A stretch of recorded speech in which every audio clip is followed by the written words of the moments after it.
Okay, so hey guys, and welcome back to another Axel 72 video, and in today's video I'm going to be giving my prediction basically for the entire undercard of the Lamont Rocha versus Isaac Pitbull Cruz card, and that's because over on the Patreon, of course, you can request any kind of combat sporting related video, and of course somebody has done that for the main event. So I did a solo kind of prediction which will be out now publicly on the YouTube, but has been out on the Patreon for about a month now for the main event. So again, that's because it was requested.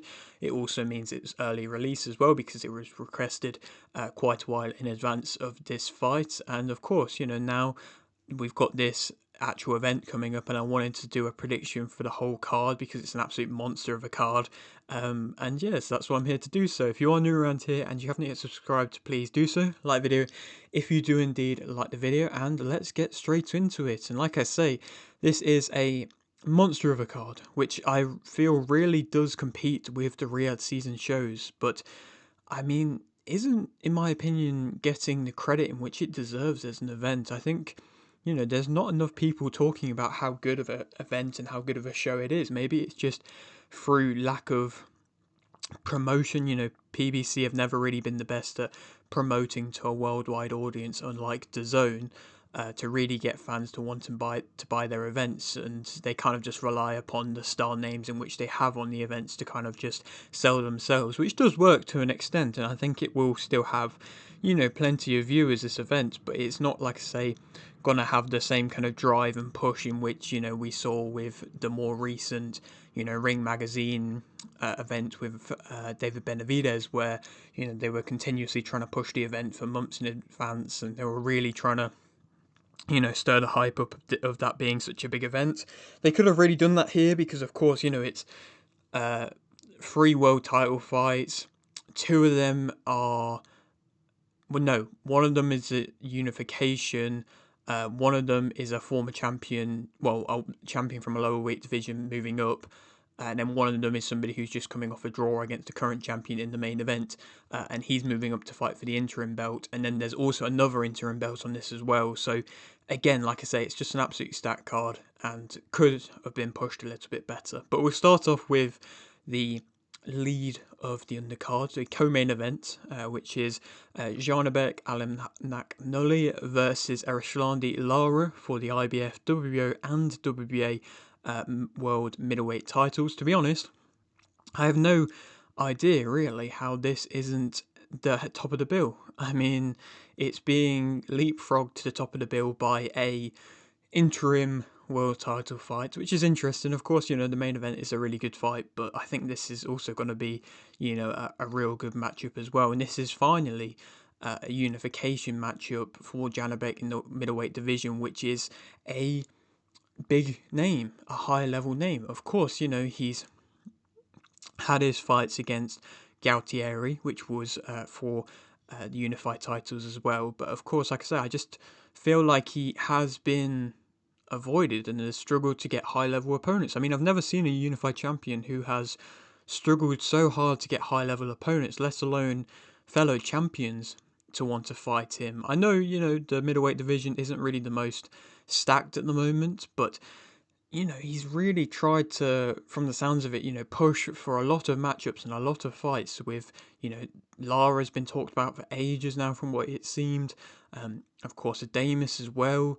There's been plenty of talks, even Shaquille Thompson was a name that was rumoured at one point because they were just getting to the desperate kind of bottoms of the pit of who they can pick to fight. It did seem like Janibek was willing to fight anybody. I mean, he was willing to fight Crawford, and, none of these matchups ever really happened. And, of course, like I say, maybe it's down to a bit of the division being a bit lackluster. But nonetheless, like I say, I still felt like there could have been some better matchups made. I mean, when Hamza Shiraz was in the division as well, there was talks about Janibek versus Shiraz. That didn't happen for whatever reason. Again, just plenty of fights that could have happened, but just didn't or haven't ended up happening. And, now, like I say, he has this opportunity here to really fight a high-level guy. Yes, Erislandy Lara is 42 years of age and is arguably, going to be a shell of the best version of himself, but he is still a high level operator. He's a world champion. He's a fighter who has fought and defended his world title on a couple of occasions now. So this isn't just a guy who, he's also somebody who's fought at the real highest of levels. It's not just somebody who is, having their first defense, or, somebody who's just an up and coming contender who wants to have a shot for a title. It's somebody who is, like I say, a elite level guy, in my opinion, even at the age in which he's at. And with, Janibek's style as well, his KO style, I'm really not sure why His Excellency haven't been able to get him onto any of their shows. Again, I'm just not really too sure why.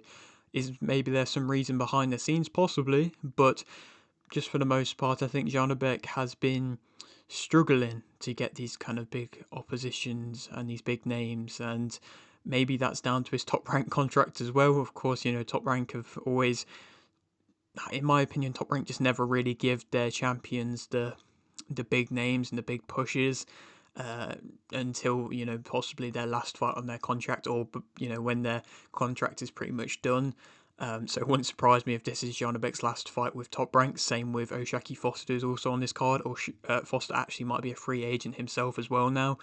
So that's why they're actually finally getting these big matchups to try and, like I say, push the actual name and to prove that Top Rank can get big fights for their champions. But for the most part, they just don't often do that. And like I say, Janibek has pretty much been left to basically beat up upon contenders for the past 3 years since he became champion. I mean, obviously, in that time, he had his fight against Gautieri, which was another champion, but Gautieri was an unproven champion who picked up a vacant title and was a very heavily defensive fighter. Not really nobody really wanted to see as a champion because he just wasn't very entertaining. And like I say, that wasn't a big name, and it was an easy fight to make because Gautieri didn't have a big major promotion either. So other than that, I mean, he fought last time out. He fought Anuel Ngamisengu, and then before that, he fought Andrzej Mikhailovich, and that was just another beatdown as well, just like his last fight was, to be fair, as well. And he's coming off now 4 stoppage wins in a row. I think he also fought Stephen Butler as well, which is, again, like I say, not a big name at all to have for a world title fight. Obviously, in his last fight was quite a big moment for himself, bringing his belts back to his home country. But again, like I say, he did seem to struggle for a lot, going for a lot of possible opponents before he ended up fighting Ngamisengu. Like I say, there was talks about him fighting plenty of guys before that, which probably would have been a tougher test, to be fair. So like I say, I feel like Janibek is a bit untested still. So possibly Erislandy Lara could, catch Janibek off guard, being a bit too comfortable, being a bit too confident, and possibly, he could catch him out and, like I say, showcase that him as the older guy, the more experienced guy, is still, the guy that's got the skills still, and he hasn't had Father Time catch up to him too much just yet. But, I mean, Erislandy Lara, for the most part, is, like I say, probably the biggest name alongside Janibek in the middleweight division at the moment. I don't think Adamus has really made himself a massive name just yet. I mean, I think the Shiraz draw helped propel him a bit because he arguably did win that fight. But still, like I said, I don't think he's a massive name just yet. I think Lara, from who he's fought and, for how long he's been in the game as well, he is proven as a bit of a legend, to be fair. And like I say, I think he is a big name in the division. He hasn't really been very active at all, to be fair, though, and has been holding up the division at the same time, which is, again, probably another reason why possibly he's been forced into this fight with Janibek, because it's kind of about time, to be fair. But also, like I say, at the same time, it means another reason why the middleweight division probably has become a bit stagnant, because it's not allowed a new fighter to come through and to get the title, because Lara just hasn't been fighting and hasn't been given the opportunities to any or many contenders. I mean, he fought twice last year against Zarafa and an aged Danny Garcia, and that Zarafa fight was a fight that ended in 2 rounds, and pretty much the first shot in which Lara landed got Zarafa out of there. And then the Danny Garcia fight last year was a really poor fight. Danny Garcia looked awful, and he looked a shell of himself, and he looked like he had nothing left to give, and Lara really wasn't doing anything too crazy, but he was just walking forwards and throwing shots, and it was just, not anything that Danny Garcia looked like he could do. And like I say, he got them 2 wins, which showed that, coming off a 2-year hiatus before that, he could still fight and he could still, defend his title at 41 years of age then. But like I say, he's had a year out since then. And like I say, 42 years of age now, he probably has been forced into this matchup, or at least has probably said to himself if he gets stopped badly in this fight, he probably will retire. And there's no discredit to him. And I think it's a, warrior way to go out if he is to get stopped badly against the new up and coming guy who is the head guy and the guy that everybody's scared to fight, the boogeyman, per se. And if he, goes on to fight him and loses and gets stopped badly, then there's no discredit to him. But like I say, I feel like this could be a possible retirement fight for him. Of course, like I say, he's a legend of the sport, and really, he has fought plenty of world champions and former world champions, and he's only really ever lost to really close fights against high level fighters. Of course, everybody remembers him giving a young Canelo a really hard fight where he was continuously moving around the ring and, not just circling around, going backwards and forwards, really hard to hit, tying up when needing to, covering up when needing to, landing and catching Canelo off guard with shots. Canelo was just made to follow him around for the entire fight. He kept such a high, work rate and was moving so much in that fight, Lara. It was a really, impressive performance, and he took him to a real close split decision in that fight. But, like I say, since then, he's been able to, make a bit more of a name for himself off of that fight. But, he's always been known as a very technical, tricky southpaw. But you would probably have to argue that a very, tricky southpaw is also what Janibek is. And so, of course, that's going to make for an interesting dynamic, two southpaws in this fight. To speak a bit more about both fighters individually, Alimkhanuly, he's somebody who is able to vary up his shots, upwards, downwards, throwing with a wide selection of punches. Like I say, he's very offensively blessed with his skill set, and he follows off his own jab very well. He's got fast hands, keeps his shape well. Them are similar things to which Lara, in his peak days had. He had them fast hands. He was able to follow off his jab. He kept his shape well. Maybe Alimkhanuly's probably got a bit more shot variety and shot selection, and was more willing to go down to the body than that of Lara.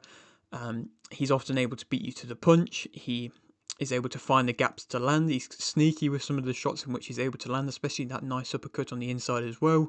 He isn't really the easiest to land on the inside, and I think that's something in which he's improved upon. When he fought Denzel Bentley, there was a bit more of a raw aggressiveness about him, where he was not really worried too much about getting caught on the inside. But in more recent times, he's been using a bit of a Philly shell, which has made him harder to hit on the inside. And I think in his last fight, his opponent was struggling to land on the inside against him. But again, like I said, I doubt this fight will go on the inside too much, and I really don't recommend that Philly shell too much, because he is really dropping his lead hand when he is trying to go for it, and I still believe works best at a mid-range, and he turns up the tempo pretty much whenever he wants. I mean, when he was fighting Mikhailovich, he had Mikhailovich pretty much just there for the taking in round 2, and then he was toying with him, he was messing with him. It was quite brutal to watch, to be fair, at one point when he, dropped him with the final punch of the round in round 2. And then, that was after toying with him for like 10 seconds, telling him to calm down. Pretty much every punch in which he landed looked destructive. And then, it ended up going a few more rounds longer. But like I say, it did look like at any point he wanted to turn the tempo up, he could go out there and get his opponent out of there. And if he turns the tempo up on somebody like a Lara, who I believe at this point in his career does want to fight at a bit of a slower pace, it could, end up going into Janibek's favour. He counters well, especially with a mean uppercut, which he can catch you nicely with coming in. He's able to get his jab through well and has really snappy punches. He is also able to punch downwards really well as well, which is something in which, of course, with his height and range, is something in which benefits him, whereas Lara is somebody who throws upwards a bit more as well, which is an interesting dynamic for this fight, thinking about it. And I think he's accurate more so at a mid-range, Janibek. Negatives about him, I think he can be pushed backwards. Even though he is quite a big guy, he's not actually the most physical, and I don't really think he likes being in physical fights where it's up close. And In his last fight, his opponent was doing that as well, and was trying to get up close to him. And he did land a few shots, and he was getting physical and a bit rough. And I don't think, like I say, that Janibek was really enjoying that too much. He's not always willing to take too much of a stepwards back, which means that he can get caught with shots, and he doesn't really like high output fighters, in my opinion. And of course, when he fought Denzel Bentley, Bentley was coming with a lot of offense, and he caught him with a hook coming in on multiple occasions, and that hook, can really land you know, on Janibek and can have an effect on him. He can cruise through rounds waiting for the big punch to come. He doesn't really circle off if he gets backed up. He will just kind of stay up on the ropes if he does get backed up, but I just don't know if Lara, unless he lands with power, can really back up Janibek at this point, because Lara's never really been known for being the most offensively kind of pressure fighter. He doesn't really keep his hands that high, which could lead on to Lara's explosiveness possibly catching him with a shot. He does lose sharpness later on in the fight. He stands quite tall and can be drawn into trading a bit and kind of keeping his head in when he's trading as well a bit, which was happening. It happened in the Denzel Bentley fight, happened a bit in his last fight in the latter part as well. But yeah, he can be drawn into a bit of a war at times. And to speak a bit more about Lara as a fighter, he's somebody who, again, like I say, he keeps his shape well as well, which is a nice, impressive thing to see, that he can do that and be able to get away with doing that whilst on the back foot. And he catches you and then moves off really well. That's something in which he's always been able to do very well, and that's what makes him often, look so technically gifted. Just the way that he can catch you coming in, then just move off, not try and force it, not try and rush it, just move off. And, he's got the sneaking shots himself. He can really catch you off guard. He's explosive. He really does kind of come off and propel himself off his back foot really well. He's able to find his range very well. He's precise as a fighter. He doesn't really need to land with a lot to really, damage you. He's very efficient, and I think, like I say, what he does will hurt if he does catch you, and that's what, Zarafa had to deal with very much when he got dropped in their fight. He sets up very well and gets his timing down very well early on as well. He comes in off his jab pretty much all the time, but it's just his straight shots are really good. He can use his jab or he can use his backhand as his jab as well. And, just the capabilities of using both of them straight shots really impressively. He's able to be just out of range for the most part. He keeps his hands high. He capitalizes on mistakes, which could be something in which he could possibly catch Janibek with if Janibek's getting too comfortable, if Janibek is, perhaps trying to push the fight a bit more, or, like I say, just not using the experience in which he has.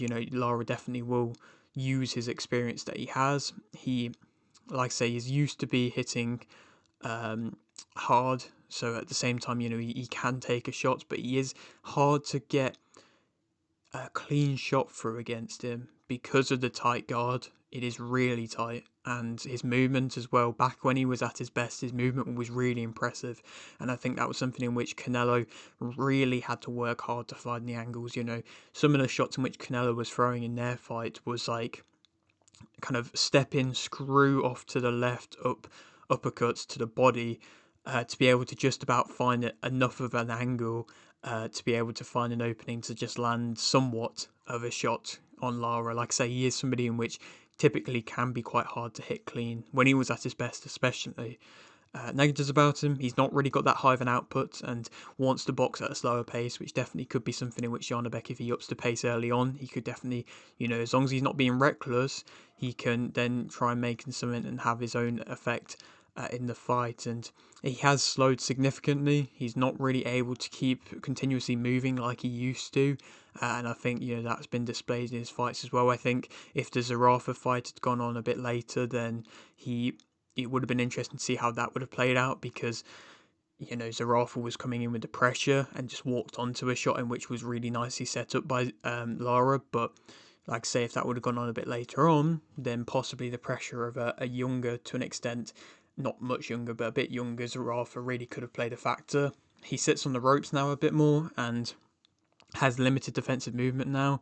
He loads up by ducking down a lot, which is a lot more visible than it used to be because his hands aren't as fast. He has a bit of a limited punch selection bar than really good straight shots.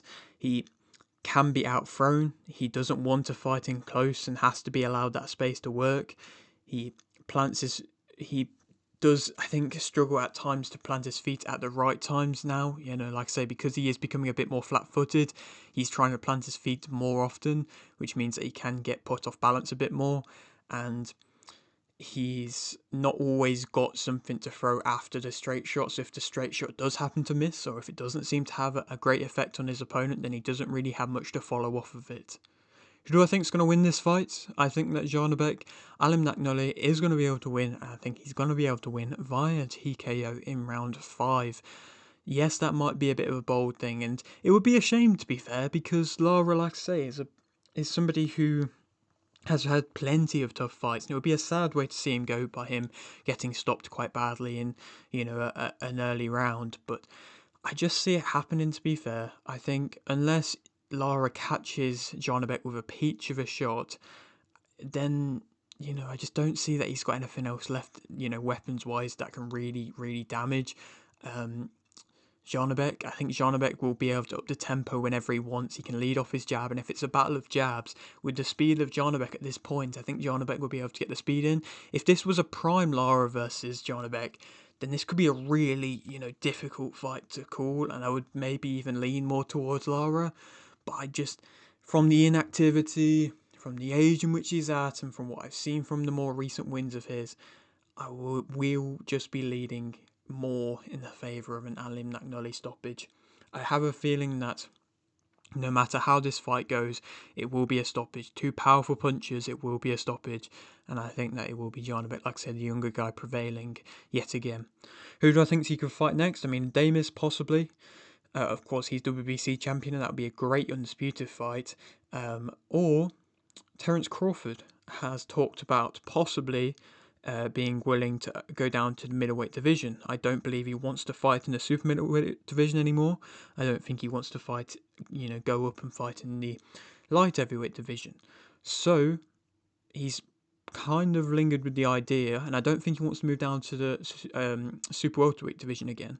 He has kind of talked about the idea of fighting in the middleweight division, and he has kind of mentioned the name of Janibek a bit. So if Janibek goes out there and puts on a really good performance, his stock is then raised for the kind of first time in his career fighting a bigger name, and that Crawford fight could be there to happen, and it could make sense. And I mean, it wouldn't be as big of a fight as a Canelo fight, but that's because there's not really that many stars around that are as big as Canelo. But you could kind of compare it a bit to like a Golovkin versus a Crawford to an extent. The next gen of Golovkin is somebody like a Janibek, and possibly that could sell as a good fight through that kind of way. If not, then possibly somebody like an Aaron McKenna is another guy who's being heavily avoided. And that was just somebody who, as a British boxing fan, I know he's Irish, but I would love to see him get that opportunity to finally fight for a world title. But to speak about another fight on the card, it's Stephen Fulton versus O'Shaquie Foster for the WBC World Super Featherweight title, and this is another very good fight on the card, and I'm surprised both of these guys have been willing to fight so low down on the card, to be fair. I mean, this, again, in itself could be a main event and is a real good matchup. Again, is another surprising one. I mean, I'm surprised to see Fulton willing to move up in weight again after such a, good performance, I think, to make himself champion against Brandon Figueroa last time out. I mean, I think a lot of people, including myself from my memory, were actually going against Fulton from his lackluster performance against Castro, coming up in weight after loss to Inoue. But against Figueroa, he looked like he was able to hold his own, and he could deal with the physicality. Like I say, he could hold his own. He was able to box and move at times well up, but he was also able to push back Figueroa a bit. But like I say, get it off his working close and be the better one to landing close. He was nullifying Figueroa's brutal body attacks in which he throws, and he wasn't just sitting on the ropes. And it was an impressive performance in my opinion, and I thought that would lead him to go on to try and fight in the featherweight division for a while. But to see him moving up in weight is interesting. He was able to deal with the physicality of Figueroa, but he wasn't able to force Figueroa onto the back foot, which will be interesting to see, if he can do that to Foster, because Foster is a bit more of a physical type of fighter. So, a more natural physical super featherweight compared to a fighter who just a few fights ago was down in super bantamweight and isn't really the most physical of fighters as a whole, will definitely be interesting to see how that fares. And he clearly wants the biggest tests, Fulton, but also, is there a possibility, maybe I'm just speculating a little bit here, but is there a possibility he could be kind of running away from the possible matchup of an Inoue rematch? Because of course Inoue's always kind of talked about possibly going and fighting in the featherweight division, and if he makes sure that he's not champion in the featherweight division when Inoue moves up, then that could mean that, he doesn't need to fight Inoue again. And it wouldn't surprise me if he actually is trying to get away from that fight. I don't know if he actually is, but again, I wouldn't blame him if he was, from the beatdown in which he took from Inoue. And also, I'm interested to see if he'll be boxing again in them Timberlands, because, it's an interesting style choice. And I don't know how somebody can move as well as he was in them quite big, thick, Timberland boots. They probably were customized to make it, suit him a bit more when he's actually boxing. But still, like I say, it was impressive that he was able to move the way he was whilst doing that and fighting in them. With Foster, I'm not sure if he's actually a free agent now from Top Rank. Like I say, I feel like he could be. He may have just had a free fight deal with them, and of course, in them free fights, they weren't really willing to make a big fight like this. They could have possibly made a matchup like this, or Edouard Nunez was a fight in which was talked a lot, or even Raymond Ford was a fight in which was talked a lot. Them all could have been much bigger fights than what Top Rank actually made for Foster. But, credit for Foster for taking this fight and for welcoming Fulton up for a title shot. But in his more recent fights against, on paper, steps down in opposition in a Conceição, in an Abraham Nova, he did seem to struggle, and he did of course lose to Conceição in their first fight, and maybe he might be not on the slide a bit, but maybe his style is getting exposed a bit more. I mean, a Conceição, of course, he drew against Navarrete, who of course is also champion in the division as well, so there's no real bad thing for losing in a close decision. But in the second fight, he didn't really seem to change and adjust too much. He did manage to get the win, but again, it was another very close fight.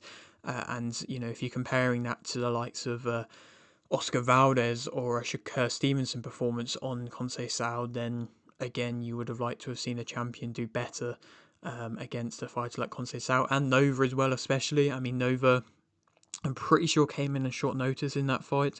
I might be wrong.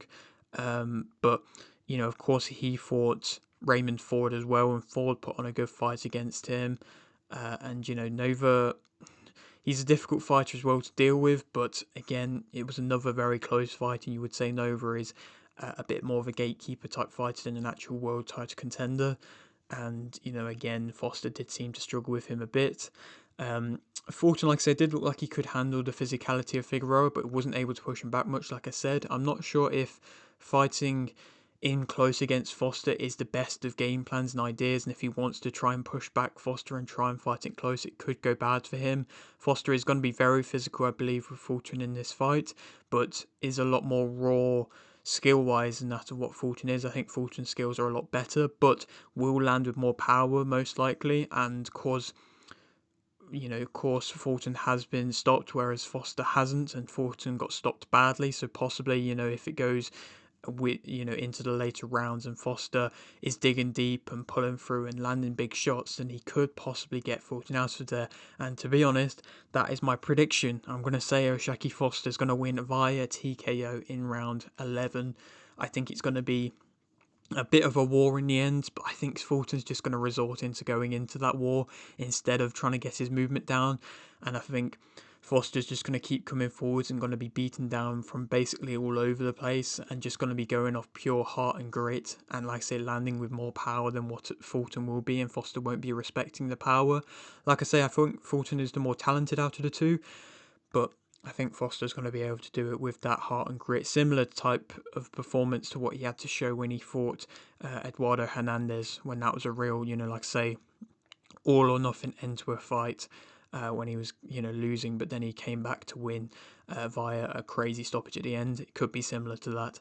And so I'm going to go with O'Shaquie Foster via a late TKO. And then who we can go on to fight next? I mean, that is probably the biggest win of O'Shaquie Foster's career if he beats Stephen Fulton, in my opinion. Then he could go on to fight and Magsayo. That would be a good fight. I'm sure, fans would like that one. Raymond Ford, of course, is the big fight, and that probably would have to be on a Riyadh season show for that to happen, to be fair. Or, another fight that probably would have to be on a Riyadh season show is Nunez versus Navarrete, the winner of that, going on to fight Foster for, a bit of a unification fight there. Of course, that's on a Matchroom show, that fight, which is actually quite surprising to see.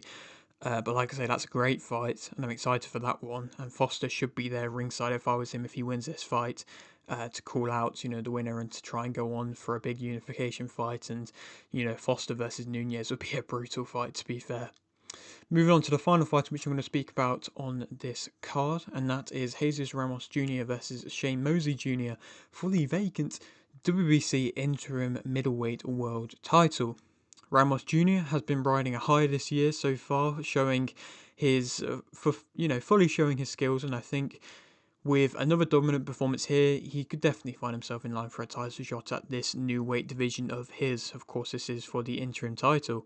He had 2 fights in just over a month of each other at the start of this year, beating both Jason Rosario and Guido Schramm via TKO, and I believe he has wiped the fans' memories of the controversial loss to Lubin. I mean, it's not exactly like he got stopped or he really got damaged that badly in that fight. I mean, most of the fans thought that he should have beat Lubin in that fight and that he just got kind of robbed to an extent or had the scorecards be quite harsh against him. But again, I think, like I say, people have kind of forgotten about that and have started to hype him up a lot more now. And like I say, coming off 2 impressive performances at the start of the year, he's in a good position. It's interesting to see that he's wanted to move up in weight. Possibly that's because of the bit of a backlog in the super welterweight division at the moment. I mean, we've got the likes of Ortiz and Ennis, they're 2 big names that aren't world champions there in the super welterweight division at the moment. Plus, Keith Thurman also waiting around for a shot. Josh Kelly is fighting Murtazaliev. I think Zayas is fighting Barayu in the super welterweight division. I think that's in that division. And then, like I say, there's a few things going on in that division at the moment. Fundora, of course, is waiting to fight Keith Thurman, so it would probably be a while to wait if Ramos was to wait to get a world title shot, whereas if he moves into the middleweight division, perhaps he could even then push himself in line to fight the winner of, Janibek Lara, or, he could be one of the leading names in the middleweight division at the moment. Like I said, there's not really a great high-level set of contenders, and, with Adamus fighting with PBC often, that could be a real good fight there to be made. And of course, Mosley, he's not going to be the easiest of guys to go up against, but I think, this for an interim title is a good matchup for Ramos Jr. I mean, Mosley Jr. is probably the best run of his career so far. He has always been given opportunities really because of his name, but he's never really been able to reach the elite level guys. I mean, he's fought a couple good names, but then not world title kind of level names. He fought Jason Quigley and lost in his more recent defeat. But like I say, he hasn't really fought any kind of true champions, and he also hasn't fought in over a year now. But he is coming off, and he is on the best run of his career at the moment, coming off the biggest name win in his career against Daniel Jacobs, dominating in that fight. But of course, that was a 37-year-old Daniel Jacobs coming in off not fighting in 2 years and a loss to John Ryder before that. And, in that fight, he did look very slow, very poor, similar to how Danny Garcia looked against Erislandy Lara, to be fair. Didn't really look like he had much in him. Of course, he's the more natural middleweight out of the 2 of them, but, it will be a tough fight, and if he is to win this one, I think this will then overtake it as being, the best performance of his career so far. Ramos was becoming a bit more, still and, throwing and not moving back as much as what he used to in his last fight against Schramm, but that's something in which you don't really want to be seeing. He was becoming a bit too overly aggressive, but unlike Mosley Jr., Ramos knows how to close out a fight. I don't think Mosley Jr. is bad. I think he's just a bit limited in his skill set and, wants the fight to always be at his pace. So I think that Jesus Ramos Jr. is going to be able to come up in weight and win this fight via TKO in round 8. I feel like Daniel Jacobs was there for the taking against Mosley Jr. and really he could have gone out there and he probably should have gone out there and gotten a stoppage at some point in the fight. And like I said, I felt like it was really there for the taking. He just wasn't working angles. He wasn't, taking a step back to then reset. He wasn't really pushing the tempo. He's fighting at a slow pace. He was allowing Jacobs to get shots through, even though Jacobs was really just not doing anything. And yeah, he really could have gone out there and done a bit more, in my opinion. He's a good fighter, but he's not a world level fighter, in my opinion. Mosley Jr. and Jesus Ramos Jr. could be a world level type fighter. Of course, he has to prove it, but he definitely could be. And I think he's on the road here to another TKO stoppage in round 8. And then, of course, he might be able to go on to fight Adames for the WBC title. Depends what Adames wants to do, if he wants to go on for a big unification fight, or if he wants to fight, like I say, the interim guy. If he gets ordered by the WBC, that might happen. Or if that doesn't happen, and Adames possibly goes on to fight the winner of Lara versus Janibek, then, there's a couple names in the middleweight division. Aliha was meant to fight Amo Williams. That didn't happen, so possibly that could happen. Or Nursultanov is somebody who hasn't fought in a couple of years, but he's 20-0 and he's ranked highly in the WBC ranking still as well. He's from Kazakhstan, same place as Janibek. Possibly that could make up a good matchup there, or like I say, possibly he could go on to fight the winner of Janibek Lara himself. But yeah, that is it for today's video. Hope you did enjoy. Like the video if you didn't, like the video, subscribe if you're new, and thanks for watching.